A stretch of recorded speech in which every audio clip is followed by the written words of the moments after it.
प्यारे बच्चों, जैसा कि आप सभी को विदित है, आपके बोर्ड एग्जाम शुरू होने वाले हैं और उसी की तैयारी के लिए यहाँ राज्य स्तर से आपके लिए कुछ सामग्री तैयार की गई है जो कि वन लाइनर के रूप में है। तो आपके परीक्षा के प्रश्न पत्र में हिंदी में जितने भी प्रश्न आते हैं, चाहे वो वस्तुनिष्ठ प्रश्न हो अथवा 2 अंक के प्रश्न हो, अगर आप इस वन लाइनर सामग्री को ठीक से पढ़ते हैं, उस पर चिंतन मनन करते हैं, उसे स्मरण में रखते हैं, तो आपके ये प्रश्न स्वतः हल हो जाएंगे। तो हम उसी श्रेणी में आज का पहला वीडियो लेकर आ रहे हैं और जो कि है सूर के पद और राम लक्ष्मण परशुराम संवाद से।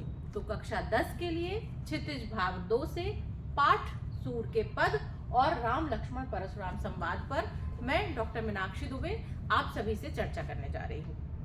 तो जो 4 पद हैं आपकी पाठ्य पुस्तक में वो हैं ऊधो तुम हो अति बड़भागी, मन ही मांझ रही, हमारे हरिहारिल की लकड़ी, और हरि है राजनीति पढ़ाए। तो ये जो 4 पद हैं, इन पद पर आधारित सामग्री या पाठ्य वस्तु को वन लाइनर के रूप में मैं आपके साथ चर्चा करने जा रही हूँ। सबसे पहले हम देख लेते हैं कि सूर के पद लिखे हैं सूरदास जी ने। तो सूरदास जी के बारे में जानते हैं। सूरदास जी का जन्म हुआ था सन 1478 में। मान्यता के अनुसार उनका जन्म दिल्ली के सीही नामक स्थान पर माना जाता है। और सूरदास जी के गुरु कौन थे? तो बल्लभाचार्य थे। बल्लभाचार्य ने अष्टछाप की स्थापना की थी, जिसमें कुल 8 कवि थे और 8 कवियों में सर्वश्रेष्ठ कवि कौन थे? सूरदास जी थे। तो सूरदास जी बल्लभाचार्य के शिष्य थे और अष्टछाप में सर्वाधिक प्रसिद्ध कवि के रूप में प्रतिष्ठित भी हैं। सूरदास मथुरा और वृंदावन के बीच गौ घाट पर रहते थे। सूरदास श्रीनाथ जी के मंदिर में भजन और कीर्तन किया करते थे। अब हम बात करते हैं कि सूरदास जी का निधन कब हुआ। तो वो उनकी जो मृत्यु है वो मानी जाती है सन 1583 में पारसोली में।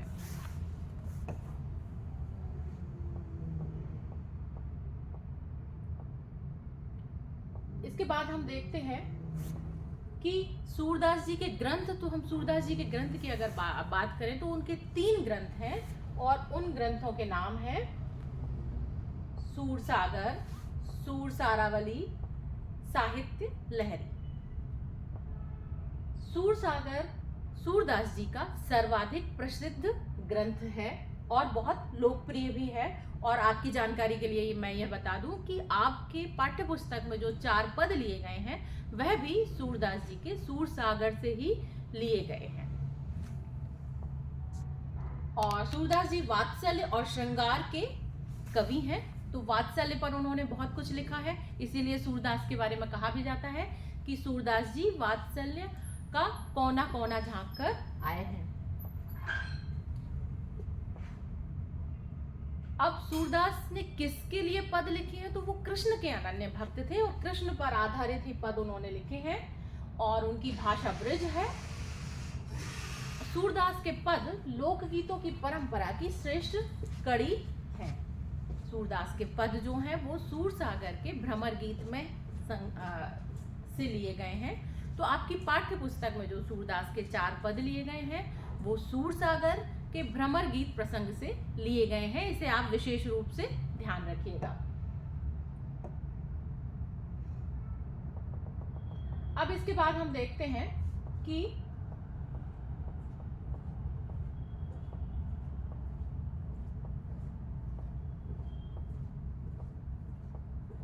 कृष्ण ने मथुरा जाकर कंस का वध किया। अब ये जो जानकारी है वो किस पर आधारित है? पदों पर आधारित जानकारी है। पहले हमने किसके बारे में पढ़ लिया, जानकारी ले ली? रचनाकार के बारे में, कवि के बारे में। तो हमने पहले सूरदास जी की बात की। अब जो उनके पद हैं उसमें क्या विषय वस्तु है उस पर आधारित यह जानकारी है। तो कृष्ण ने मथुरा जाकर कंस का वध किया। कृष्ण ने उद्धव के द्वारा गोपियों को समझाने के लिए क्या संदेश भेजा था? योग का संदेश भेजा था। और कृष्ण ने जो योग संदेश भेजा उसके माध्यम से गोपियों की विरह जो वेदना है उसको शांत करने का प्रयास किया, लेकिन ऐसा हुआ नहीं था। गोपियों ने अपने तर्क प्रस्तुत करके उद्धव को अपने तर्कों से पराजित कर दिया था। यह आपने अपने पदों में पढ़ा भी होगा।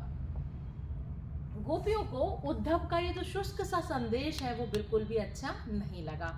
क्यों? क्योंकि वो श्री कृष्ण के प्रेम में थी और उन्हें योग का ये जो संदेश है वो कैसा लग रहा था? कड़वी ककड़ी के समान लग रहा था, नीरस लग रहा था। इसीलिए यह उनको शुष्क और नीरस संदेश बिल्कुल भी भाया नहीं, पसंद नहीं आया। योग संदेश के समय भंवरा आ जाने से भ्रमर गीत का प्रारंभ हुआ।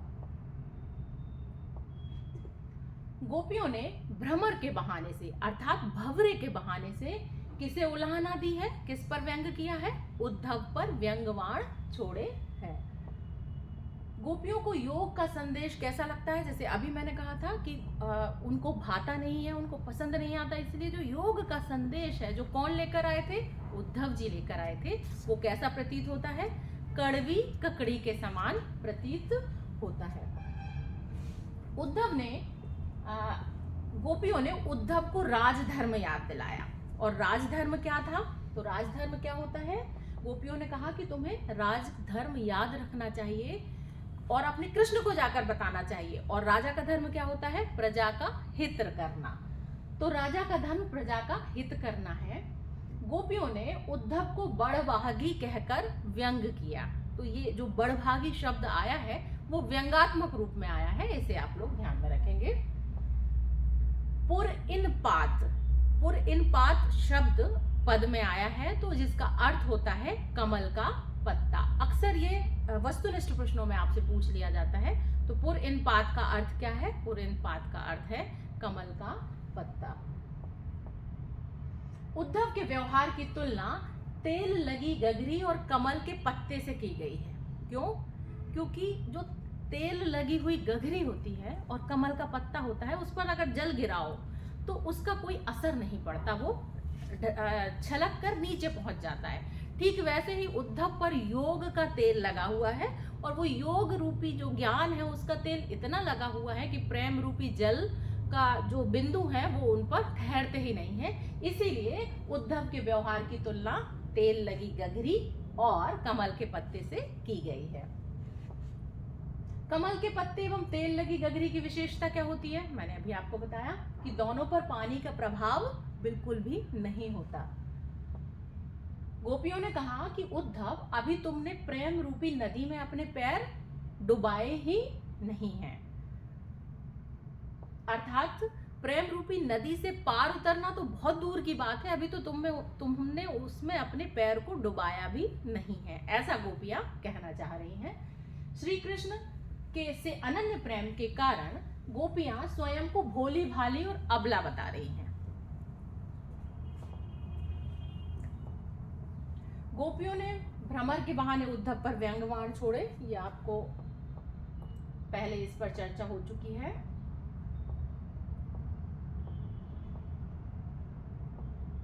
गोपियां कहती हैं कि जिस प्रकार चींटियां गुड़ से लिपटी रहती हैं, उसी प्रकार हम भी कृष्ण के प्रेम में अनुरक्त हैं। अर्थात चींटियों को यह पता होता है कि अगर वो गुड़ के समीप जाएंगी और गुड़ से चिपकेंगी या लिपटेंगी तो उनकी मृत्यु निश्चित है, उनको कष्ट झेलना तय है, लेकिन फिर भी वो गुड़ के पास जाती हैं। तो ठीक वैसे ही गोपियां कहती हैं कि हम भी गुड़ से लिपटी हुई चींटी के समान है, जो हम कृष्ण के प्रेम में इस तरह से अनुरक्त हैं कि हमें मालूम है, हमें पता है कि हमारा इसमें भला नहीं होने वाला, फिर भी हम गुड़ अर्थात हमारे श्री कृष्ण के प्रेम में अभी तक अनुरक्त बने हुए हैं और हमेशा बने रहेंगे। मन की मन ही मांझ रही, एक पद आपके पाठ्यवस्तु में है कि मन की मन ही मांझ रही, अर्थात जिसका अर्थ क्या हुआ कि मन की मन में ही बनी रही। किसके मन की बात? गोपियों के मन की बात मन में ही बनी रही, वो कह नहीं पाई।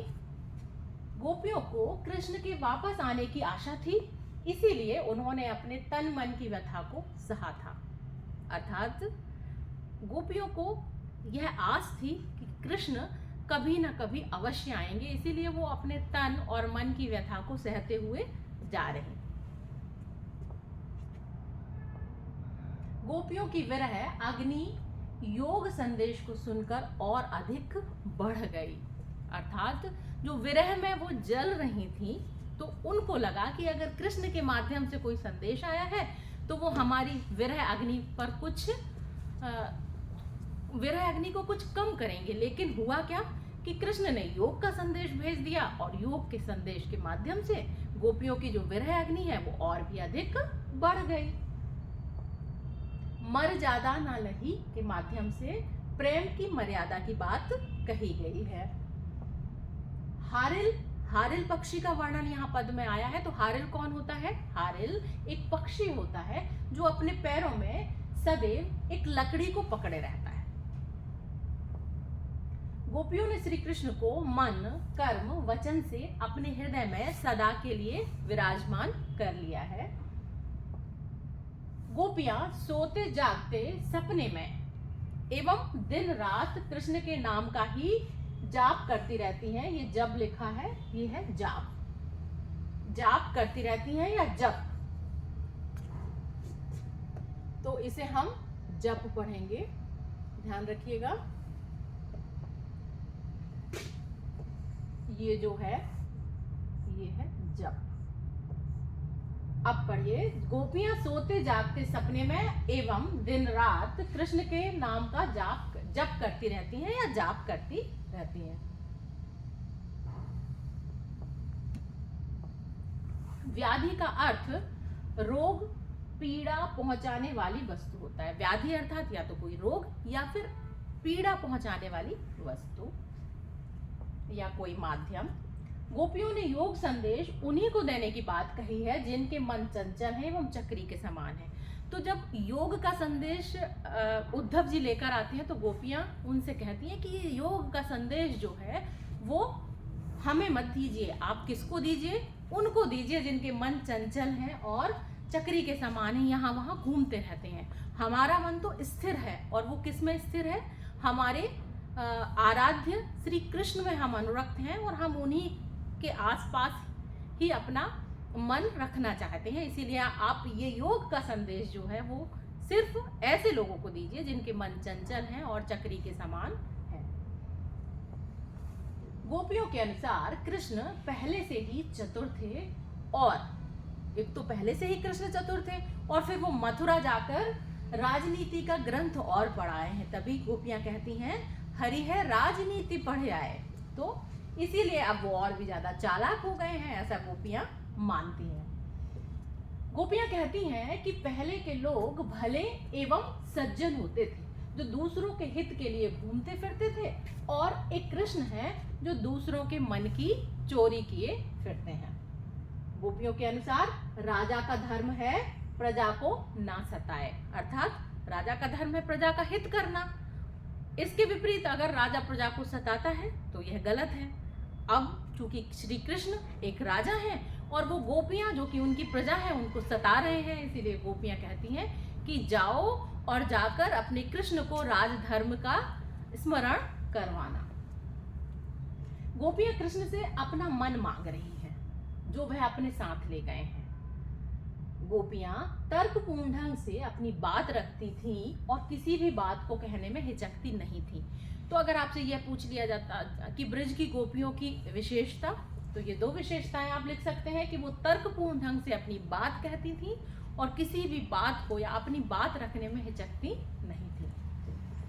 अब हम देख लेते हैं सूरदास जी का भाव पक्ष की, क्योंकि आपको अगर प्रश्न आता है कि सूरदास जी के बारे में उनके भाव पक्ष लिखने या फिर कला पक्ष, तो उसमें आप इस विषय वस्तु का प्रयोग कर सकते हैं।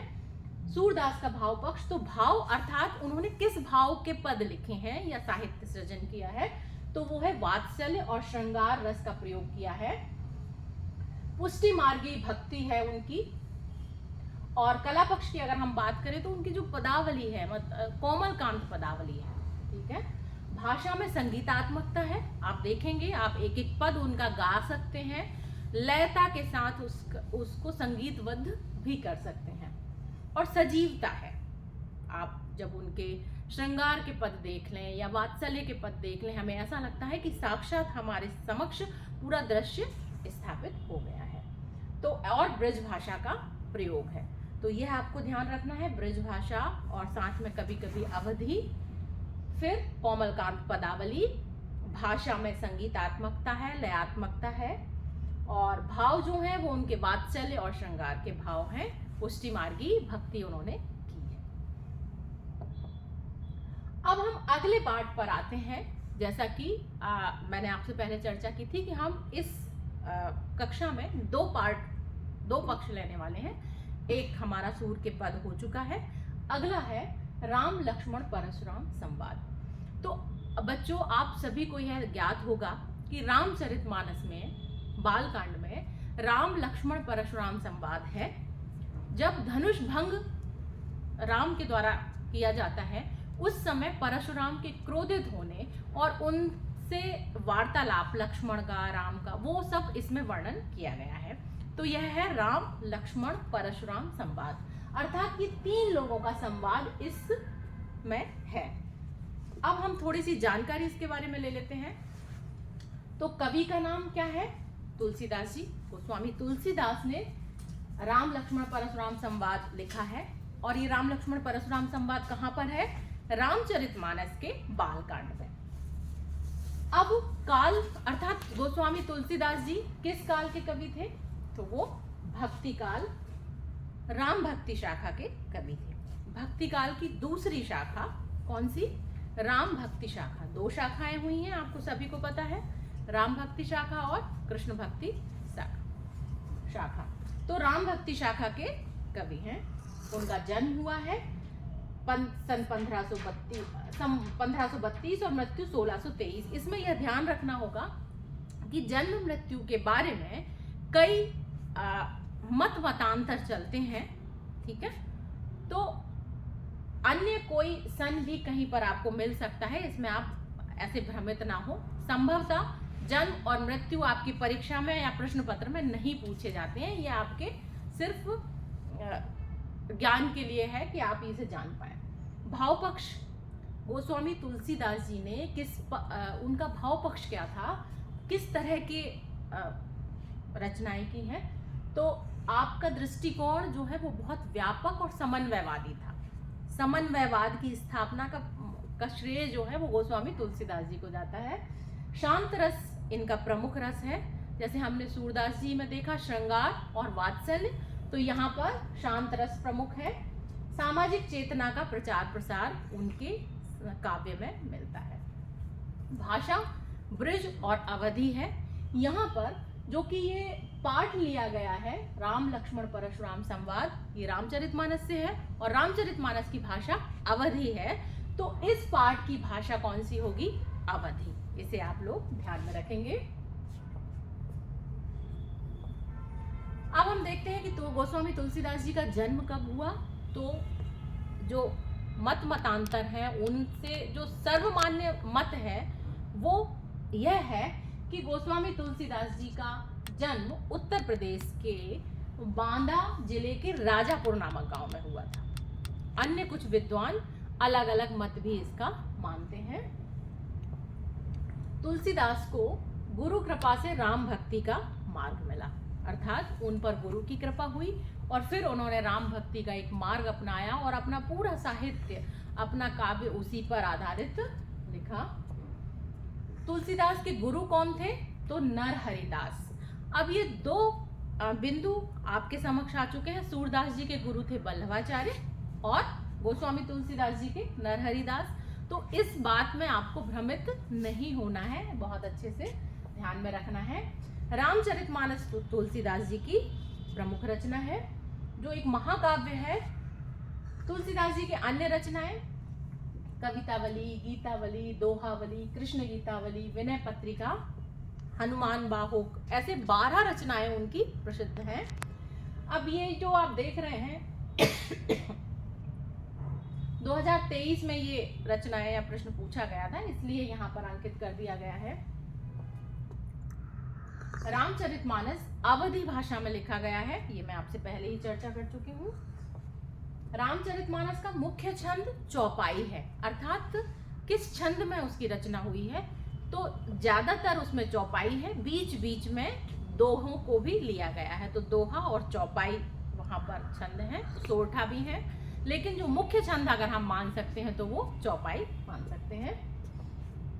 विनय पत्रिका की रचना गेय पदों में हुई है, इसमें उन्होंने विनय के पद लिखे हुए हैं गोस्वामी तुलसीदास जी ने। तुलसीदास जी की रचनाएं प्रबंध और मुक्तक दोनों प्रकार के काव्यों का उत्कृष्ट रूप है, अर्थात आप अपने जो विषय वस्तु है काव्य खंड काव्य बोध, उसमें आप पढ़ेंगे काव्य के भेद, तो वहां आप पढ़ते हैं प्रबंध काव्य और मुक्तक काव्य, प्रबंध के भेद होते हैं। तो रामचरित जो गोस्वामी तुलसीदास जी हैं, इनकी रचनाएं प्रबंध और मुक्तक दोनों प्रकार के काव्यों का उत्कृष्ट उदाहरण है, अर्थात उन्होंने मुक्तक भी बहुत अच्छे लिखे हैं और प्रबंध काव्य तो उनके सर्वश्रेष्ठ माने ही जाते हैं। राम लक्ष्मण परशुराम संवाद रामचरितमानस के बालकांड से लिया गया है, ये मैं आपको पहले भी स्पष्ट कर चुकी हूँ। राम लक्ष्मण परशुराम संवाद में वीर रस की प्रधानता है। अब हम आते हैं उस संवाद के बारे में कि वहां की विषय वस्तु क्या है। तो वीर रस की प्रधानता है। सीता स्वयंवर में राम लक्ष्मण गुरु विश्वामित्र के साथ गए थे, ये विषय वस्तु से संबंधित है। और वहीं पर वो धनुष भंग करने जब उन्होंने किया तो वहां परशुराम जी आ जाते हैं और बहुत क्रोधित हो जाते हैं कि यह शिव धनुष किसने तोड़ा। तो उसी समय का यह वार्तालाप है, ये संवाद है। सीता स्वयंवर में राम लक्ष्मण गुरु विश्वामित्र के साथ गए थे। परशुराम अपने गुरु शिव के धनुष टूटने पर क्रोधित हो गए थे। भंज निहारा, यहाँ पर एक चौपाई आई हुई है, नाथ शंभु धन भंज निहारा। तो यहाँ पर भंज निहारा का अर्थ है तोड़ने वाला, धनुष को तोड़ने वाला। धनु भंज निहारा अर्थात धनुष को तोड़ने वाला। शिव धनुष को तोड़ने वाला मेरे, अर्थात परशुराम जो स्वयं उसमें बात कर रहे हैं कि शिव धनुष को तोड़ने वाला मेरे लिए सहस्त्रबाहु के समान है। तो शिव धनुष को तोड़ने वाले को परशुराम ने किसके समान माना है? वो माना है सहस्त्रबाहु के समान, शत्रु माना है। लक्ष्मण के व्यंग करते हुए कहा कि हमने बचपन में तो ऐसे कई धनुष तोड़े हैं, इस धनुष पर इतनी ममता क्यों? जब क्रोधित हो जाते हैं परशुराम जी तो लक्ष्मण जी कहते हैं कि हमने तो बचपन में एक नहीं ऐसे कई धनुषों को तोड़ा है, दोनों भाइयों ने मिलकर, तो आप इस धनुष पर इतनी ममता, इतना मोह भला क्यों रखते हैं? राम के बारे में यहाँ दिया हुआ है कि वो ये जो संवाद है उसमें चरित्र दिखाई देता है लक्ष्मण का, राम का, परशुराम का। तो वहीं राम का जो स्वभाव दिखाई देता है वो कैसा दिखाई देता है? शांत एवं विनम्र दिखाई देता है। लक्ष्मण क्रोधी स्वभाव के थे, क्यों?